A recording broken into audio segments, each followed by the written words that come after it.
Hello नमस्ते। आज चाहिँ मेरो भान्सामा पुलाउ पाक्दैछ। म कसरी पकाउँदैछु हेर्नु होला है त। मैले चाहिँ यहाँ चामल लिएको छु 4 ट्रक जति बासमती चामल। अनि यसलाई चाहिँ मैले पखालेँ,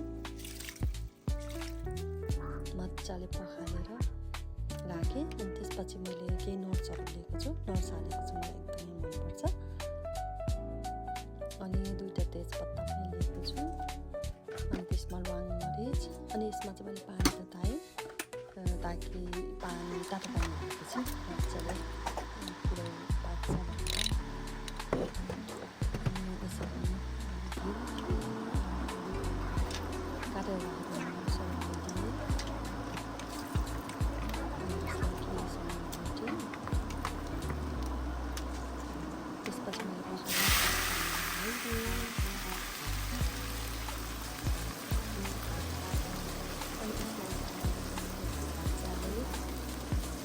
पानी पुरै सुक्ने गरी पुरै ड्राई हुँदासम्म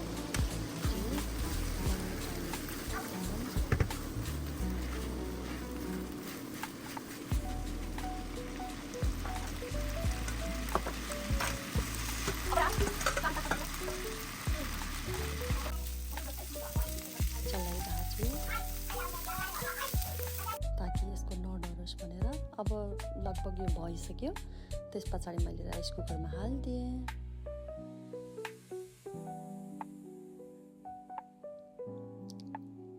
अनि यसमा फेरि मैले त्यो तताएर राखेको पानी, जसमा चाहिँ मैले तेजपत्ता, ल्वाङ अनि सुकमेल हालेर तताएको थिएँ, त्यो पनि मैले हालेँ। त्यसले गर्दाखेरि चाहिँ बास्ना एकदम मिठो आउँछ।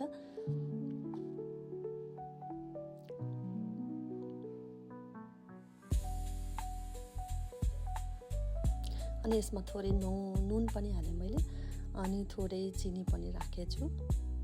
यसले चाहिँ पुलाउको स्वादलाई अझ मिठो बनाउँछ, टेस्टी बनाउँछ हैन।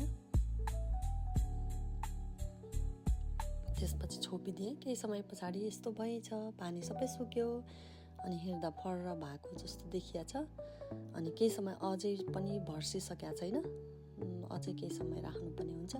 अनि यहाँ चाहिँ मलाई हरियो मटर मनपर्ने भएको भएर मैले चाहिँ माथिबाट थोरै केही समयको लागि राखिदिएको थिएँ। हरियो मटर एकदमै कम एमाउन्टमा राखेको छु।